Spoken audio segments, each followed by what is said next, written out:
पश्चिम बंगाल विधानसभा चुनाव की रणभूमि गर्म है। तृणमूल कांग्रेस की सरकार पर भ्रष्टाचार, तुष्टीकरण, हिंसा और विकास की अनदेखी के आरोप लगातार लग रहे हैं। ऐसे में उत्तर प्रदेश के मुख्यमंत्री योगी आदित्यनाथ जब बंगाल पहुंचे तो पूरा माहौल ही बदल गया। कहते हैं योगी जहां जहां जीत वहां वहां। सीएम योगी यानी जीत की गारंटी। जहां भी मुख्यमंत्री प्रचार करने जाते हैं वहां पार्टी की जीत पक्की हो जाती है।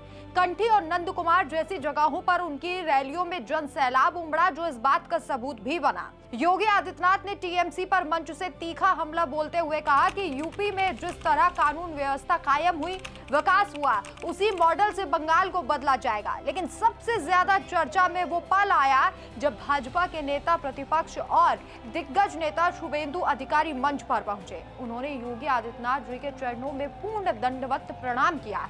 यह वीडियो सोशल मीडिया पर एक आग की तरह फैल गया। आप एक बार ये वीडियो खुद देखिए और अंदाजा लगाइए कि योगी आदित्यनाथ को एक संत के तौर पर, एक मुख्यमंत्री के तौर पर भाजपा में क्या स्थान दिया जाता है। योगी को शुभेंदु अधिकारी ने अंगवस्त्र भी पहनाया और गोरक्षा पीठाधीश्वर के रूप में उनका सम्मान किया।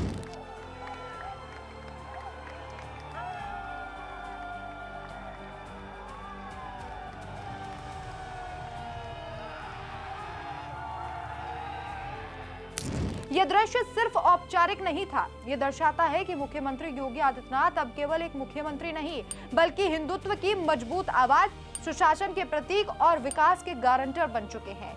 जहां भी योगी पहुंचते हैं, विपक्षी दलों में खलबली मच जाती है। यूपी में उन्होंने अपराध पर लगाम लगाई, निवेश लाया, राम मंदिर आंदोलन की नई ऊंचाइयों को छुआ और संतों महंतों की परंपरा को राजनीति से जोड़ा।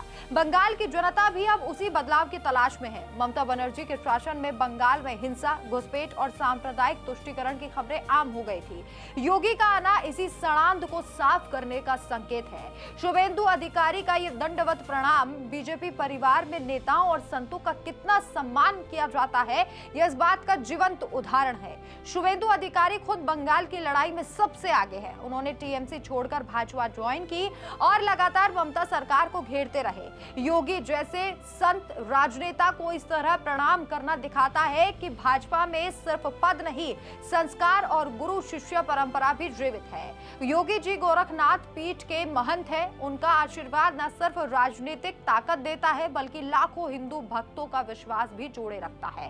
बंगाल के लोग अब थक चुके हैं। टीएमसी के राज में स्कूल कॉलेज में भर्ती घोटाला, महिला सुरक्षा की बदहाली, किसानों का शोषण और भाषाई सांस्कृतिक हमले अब आम बात हो गई है। योगी जी ने रैली में कहा, बंगाल में बांग्ला बोली जाएगी, कठमुल्लापन अब नहीं चलेगा। यह सीधा संदेश है कि बंगाल की अस्मिता वापस लाई जाएगी। शुभेंदु अधिकारी का दंडवत प्रणाम उस विश्वास का प्रतीक है। योगी जहां जाते हैं, जीत की गारंटी वहां आ जाती है। यूपी, गुजरात, असम, हरियाणा, जहां योगी का मॉडल गया, वह भाजपा मजबूत हुई। अब बंगाल की बारी है। ममता की हार तय दिखाई दे रही है, क्योंकि जनता बदलाव चाहती है। योगी का बंगाल दौरा सिर्फ चुनाव प्रचार तक सीमित नहीं, बल्कि एक नई सुबह का ऐलान है। जो वीडियो वायरल हो रहा है, वो लाखों लोगों के दिल में उम्मीद जगाएगा। योगी आदित्यनाथ और शुभेंदु अधिकारी जैसे योद्धा साथ है तो बंगाल में परिवर्तन तय है। आपकी क्या राय है, कमेंट करके जरूर बताएं। नमस्कार।